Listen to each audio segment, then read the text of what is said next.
Pedro e João realizam milagres, mig e meg, histórias bíblicas. Pedro e João foram orar no templo. Na porta de entrada, chamada Formosa, havia um mendigo, aleijado de nascença. Também a Pedro e João, o mendigo pediu esmolas. Mas eles, olhando nos olhos do homem, tiveram compaixão e disseram: não temos dinheiro, mas podemos fazer alguma coisa por você. Pedro continuou: em nome de Jesus Cristo de Nazaré, levante e ande. Depois pegou na mão do mendigo e o pôs de pé. O homem não podia acreditar. Ele conseguia ficar de pé, andar, pular. Que maravilha! É um milagre. Graças a Deus eu consigo andar. E ele saiu pulando pelo pátio do templo. O homem que havia sido curado ficou perto de Pedro e João, e logo se ajuntou uma multidão curiosa. Pedro falou então ao povo: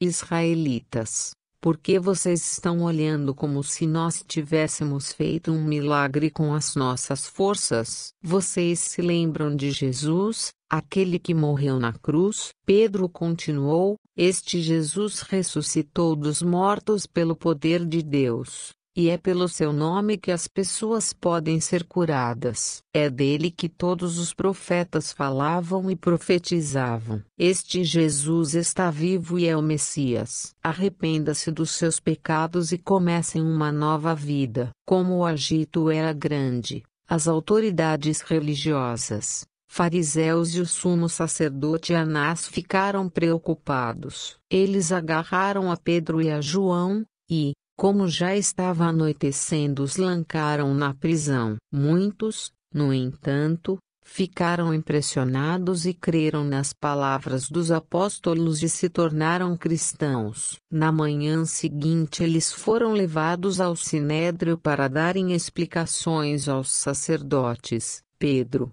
cheio do Espírito Santo, explicou que Deus era poderoso e que apesar de eles terem crucificado o seu filho, ele se tornaria a pedra principal de seu reino. Ficou claro que Pedro e João falavam a verdade. Então eles os soltaram, com a ameaça de não falarem mais desse tal de Jesus, criador de confusões. Mas Pedro e João responderam: pensem bem, é mais importante obedecermos a Deus do que aos homens. Não podemos deixar de falar do que ouvimos e experimentamos. Em seguida eles foram encontrar seus companheiros e lhes contaram tudo o que acontecera. Juntos eles oraram, pedindo a Deus que considerasse as ameaças e que os capacitassem a anunciarem a palavra corajosamente. Também pediram por sinais e maravilhas, para engrandecerem o nome de Jesus. Os apóstolos faziam muitos milagres e curavam muita gente. Os que criam se juntavam no pórtico de Salomão,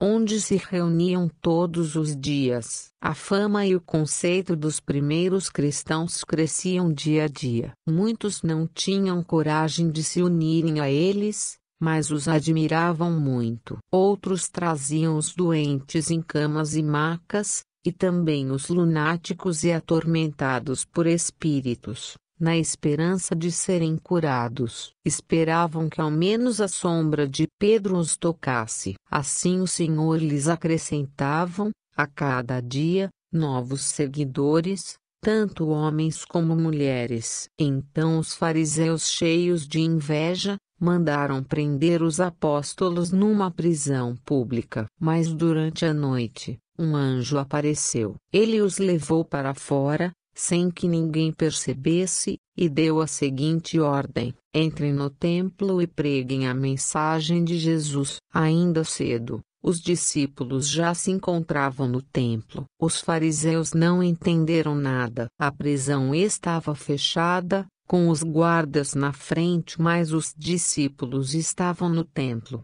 testemunhando de Jesus. Eles interrogaram os apóstolos: não lhes ordenamos para vocês não falarem mais de Jesus? Pedro mansamente explicou que a ordem de Deus era mais importante. A liderança ficou furiosa, e queria matá-los. Mas o sábio Gamaliel explicou: deixem-nos em paz. Se o que dizem é de homens, não vai dar em nada, como já aconteceu com Teudas e Judas, o rebelde. Se for humano, falhará, e se for de Deus, não adianta nada vocês tentarem impedi-los. Assim eles soltaram os discípulos, não sem antes lhes darem uma surra e proibirem que falassem de Jesus. Os discípulos se lembraram das palavras de Jesus, que previam uma alegria para os que fossem perseguidos por amor a ele. E todos os dias, no templo e nas casas, não paravam de ensinar e de anunciar a Jesus.